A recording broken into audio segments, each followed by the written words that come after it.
ರಜಾ ಹಾಕ್ಬೇಕು, ಏನ್ ಮಾಡೋದು? ಮ್ಯಾನೇಜರ್ ಬೇರೆ ಕಾಲ್ ಮಾಡ್ತಾವ್ರೆ. ಹಲೋ, ಎಲ್ಲಿದ್ಯಾ? ಅದೇ ಕ್ಲೈಂಟ್ ಹತ್ರ ಹೋಗ್ಬೇಕಾಗಿತ್ತಲ್ಲ, ನಾನು ಟೈಮ್ ಆಯ್ತು, ಬೇಗ ಬಾ. ಹಾ ಸರ್. ಇಲ್ಲ ಸರ್, ನನಗೆ ಇವತ್ತು ಹುಷಾರಿಲ್ಲ ಸರ್. ಅದು ಮೈಕಾಲ್ ನೋವು, ಸ್ವಲ್ಪ ಹೊಟ್ಟೆ ನೋವೆಲ್ಲ ಇದೆ ಸರ್.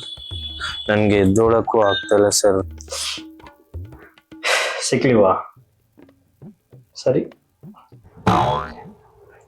ಇದು ಬೇರೆ ಪಾಪ ಫೀಲ್ ಆಗ್ಬಿಟ್ಟವನೆ.